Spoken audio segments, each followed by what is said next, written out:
Notre première chronique juridique ce matin avec le chroniqueur Dominique Tremblay, ça va bien? Ça va bien, François, toi? Ça va très bien. De quoi est-ce que tu vas nous parler pour la première chronique? Aujourd'hui, on va parler des médias sociaux. Il y a plusieurs personnes qui s'inscrivent sur des sites comme Facebook, Ouais. YouTube. Ils publient du contenu, que ce soit des vidéos, des images, des commentaires, mais ils ne sont pas toujours conscients des conséquences que ça peut avoir, surtout sur le plan juridique. Ben, souvent, les gens ont l'illusion qu'ils sont protégés parce qu'ils sont derrière leur écran. Exactement, Puis que l'anonymat. Ouais. Et puis, souvent, les gens se laissent aller hein, parce qu'ils croient qu'ils sont juste vus par leurs amis. Ouais. Mais on va voir, j'ai tiré de la jurisprudence, en fait, des jugements qui sont assez récents dans différents secteurs là, pour bien voir c'est quoi les conséquences juridiques. Donc, par exemple, on va être capable là, à la fin de tirer des conclusions, puis tu vas voir, ça va être intéressant. Excellent. Le premier jugement, c'est une affaire Jean Lapierre, là, qui est un animateur connu, politicien, qui poursuit M. Pierre Sormani pour un commentaire qui a été laissé sur Facebook. Alors, il y avait Jacques Duchesneau qui était à l'entrevue à Tout le monde en parle, en train de faire des commentaires. Et puis, il y a une journaliste de la presse canadienne qui a laissé un commentaire sur son Facebook. Et puis, de là, M. Pierre Sormani a commenté ce commentaire-là en alléguant que M. Lapierre avait des liens avec Antonio Accurso et puis a mis en doute sa crédibilité journalistique. Par la suite, ce commentaire-là a été relayé à plusieurs reprises, vu par les internautes, les utilisateurs de Facebook et aussi la presse a fait un article d'enquête pour savoir si les commentaires de M. Pierre Sormani étaient fondés. Fait que, mais juste même les médias ont mis la main Oui, sur le comment. exactement. Donc, ça peut aller très loin. Et puis, le tribunal a conclu que c'était diffamatoire et a accordé la somme à M. Lapierre de 22 000 Donc, condamné pour 22 000 pour un commentaire sur Facebook. Ouais. Puis qu'on pense anodin, là, quand on fait un commentaire sur Facebook, Exactement. on pense pas aux conséquences, jusqu'où ça peut aller. 22 000 pour un commentaire. Ça fait cher payer du commentaire pour ouais, exprimer tu son fermes ton opinion. profil. Hein? On y va en matière de droit du travail cette fois-là. Il y a un stroboscope qui a été volé sur une ligne de montage. C'était des raffineurs de sucre, une production de sucre. Et puis, il y a un employé qui arrive le matin, lundi matin, avec un œil beurre noir, là, une échymose sur l'œil. Donc,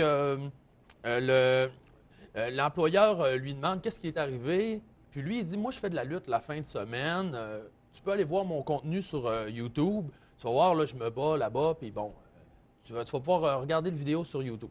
Donc, l'employeur va voir sur YouTube, mais dans le fond, en fond d'écran, on peut apercevoir un stroboscope, le même numéro de modèle qui est utilisé sur la ligne de montage.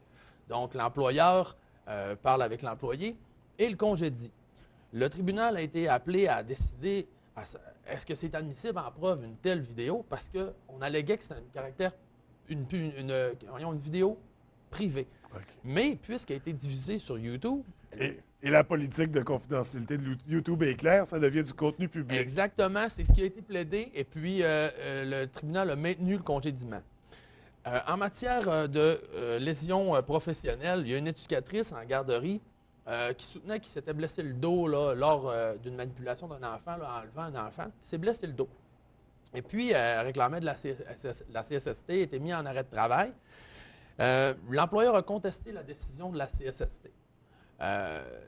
L'employeur est allé sur son profil Facebook et puis a vu des photos de madame en République dominicaine en train de faire de la planche à voile, en train de faire de l'aérobie, en train de se baigner. Alors qu'elle aurait dû avoir ses douleurs. Exactement. Donc, le tribunal a dit que c'était incompatible avec la blessure que madame alléguait.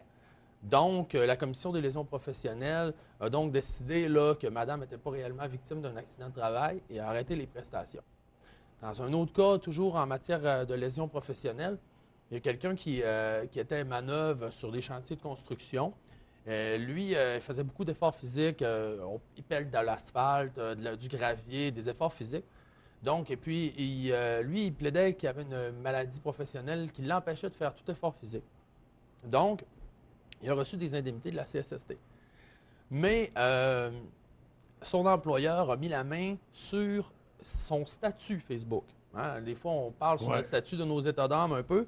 Puis, je vais te lire le statut qui dit le travailleur, il arrive, il dit « Je viens d'arriver du docteur, cool, j'ai eu ce que je voulais. Je relaxe, une autre grosse journée demain.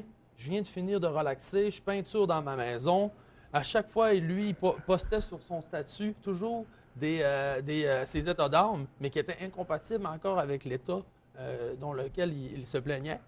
Donc, le tribunal, c'est pas juste pour ses statuts Facebook qui a trouvé qu'il n'y avait pas de maladie.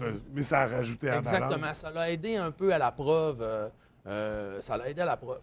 Mais tu sais, les médias sociaux, c'est pas juste utilisé contre les personnes ou, tu sais, on s'en sert pas juste comme preuve contre les personnes. On peut aussi s'en servir pour signifier une procédure.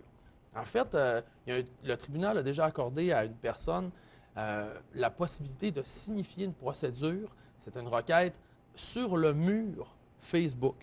D'habitude, il faut que ça soit fait par un huissier, mais là, le juge, exceptionnellement, a permis qu'on publie la procédure sur Facebook. Puis le juge avait dit que, de cette manière-là, la personne est sûre de voir le message si c'est sur son profil Facebook.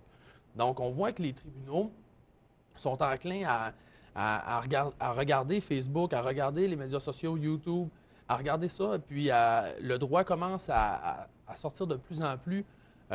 Juste en terminant, là, bien sûr, il y a une cause de la Cour suprême qui vient d'être rendue concernant la cyber-intimidation. Oui. Ça devient un phénomène assez... Avec les réseaux sociaux, c'est encore plus accessible. Oui, puis ça prend beaucoup d'ampleur, François, puis ça peut causer beaucoup de tort. On a vu des personnes même décédées. La petite Amanda de Vancouver. Là.